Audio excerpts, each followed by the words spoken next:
So, as we said last week, expressing your anger in a helpful way can be really difficult when you feel like you're losing control or you don't really want to express it at all. But what we need to do in order for it to be the most helpful experience that it can be is get on top of three different things, and that is your trigger point, your physical reaction, and then your emotional or your cognitive response. So, our trigger point is where our emotional response begins. So, getting to know our trigger points, what is likely to make us angry or to trigger an emotional response, is going to help us to step in much more quickly.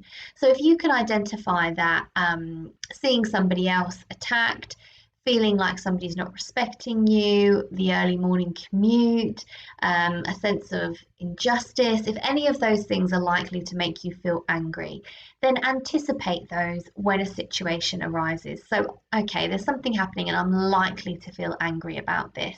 It will help you just to identify that your heart rate is rising, that you're clenching, that there's tension, that your anger response is beginning. And what this allows us to do is just step in, just have some consciousness before the anger feels out of control.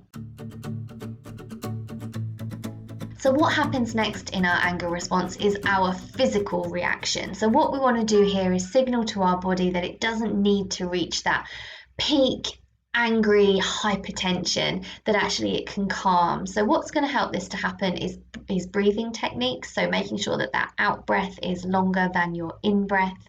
Mindfulness techniques, and you can find these on the mindfulness videos from a few months ago, but visualizations, meditations, being mindful or focusing on something else completely for a moment, or actually doing something destructive and releasing that isn't actually destructive. So screaming but into a pillow, or tearing up a piece of paper but making sure it's a blank piece of paper rather than an important document, or knocking something over but making sure that that is a pile of cushions. So allowing the body to release but in a way that isn't actually destructive. And then we have our cognitive and our emotional response. And what we're trying to do here is buy ourselves some time to engage our minds and engage our consciousness. So once we're at that really high anger level, it's very, very difficult to bring ourselves back down again. So we want to try and get in there and buy ourselves some time as quickly as possible.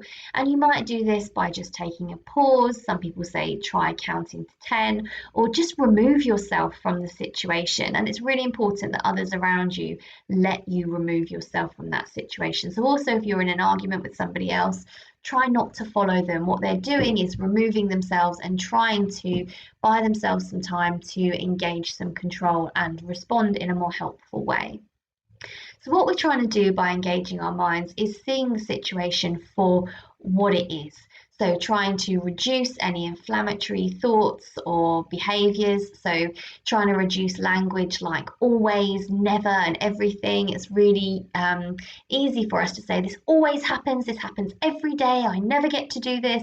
And actually quite often that's not the case. It's not always, never, and everything. So really trying to reduce those arousal levels, seeing it for what it is.